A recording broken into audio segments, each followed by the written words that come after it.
Hi, my name is Ann Lemons. I'm a physical therapist and functional medicine, nutrition, and lifestyle practitioner. And I'm creating these videos with you in mind to share what kinds of movements and exercises I'm doing each week to strengthen my body after my own diagnosis of osteoporosis, as well as some nutrition and lifestyle tips to support bone health. These exercises are designed specifically to be safe for osteoporosis and osteopenia, but please always ask your physician before starting or changing an exercise program, especially if you've just sustained a fracture.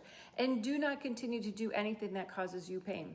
Today, we're going to focus on some of the general positions to avoid during our activities of daily living and how to master this one key movement to minimize your risk for fracture. In the coming weeks, we'll be taking a deeper dive into safe exercises to strengthen your posture, your muscles, and your bones. Be sure to like this video and subscribe weekly for my osteoporosis safe exercise videos and get my free ebook that shares some strategies I've been implementing to improve my own bone health in the descriptions or the comments down below this video. There are a few motions and combinations of motions we want to avoid as much as possible because these can increase our risk of spinal fractures and pain. The first is bending forward from the waist like this.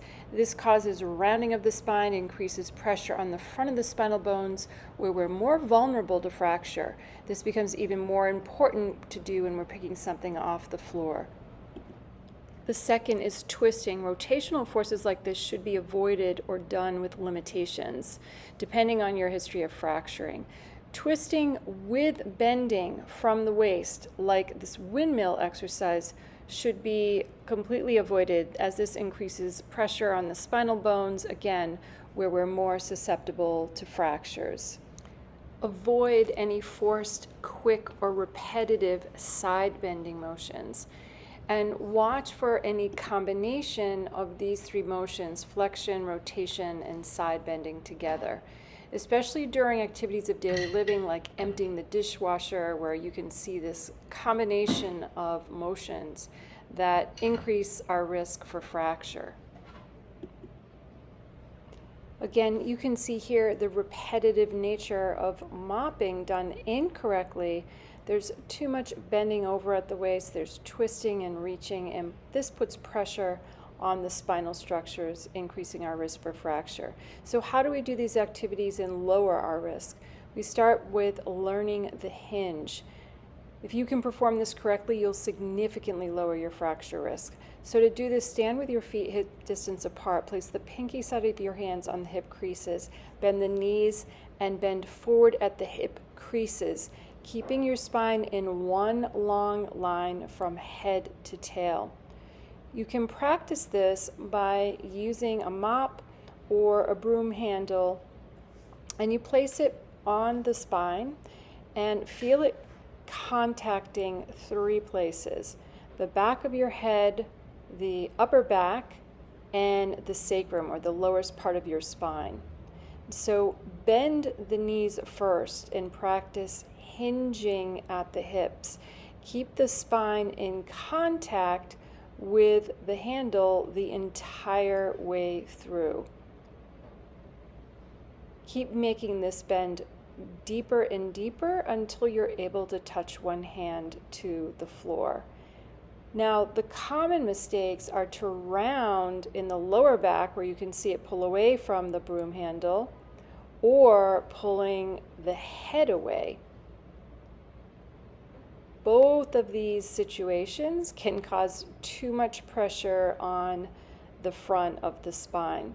If you keep practicing this every day, it will get easier and easier and feel second nature to do.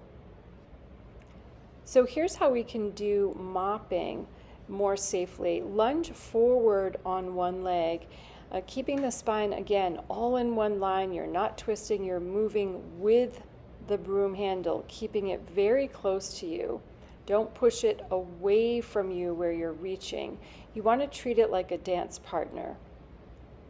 So we're not doing reaching, we're keeping it very close to us, just lunging forward on that front leg. Now the same thing with lifting. Again, avoid this. That's bending at the waist. That's putting too much pressure on the spine. Instead, we want to practice that hinge at the hips, keeping the spine straight, bending the knees and sticking the hips back.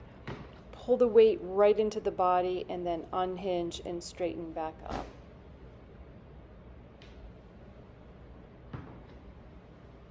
Thank you so much for being here this week. I'm excited to be creating and sharing more videos like this so we can stay active and strengthen our body and bones together with movement. I'm going to be creating new videos like this that are centered around safe movement for osteoporosis and osteopenia. So be sure to subscribe and like this video to be notified when I'll be sharing the next one. Also, be sure to check the description or the comments below this video for a free ebook I put together sharing 10 natural strategies to help empower you to heal your body after an osteoporosis diagnosis. I'll see you next time.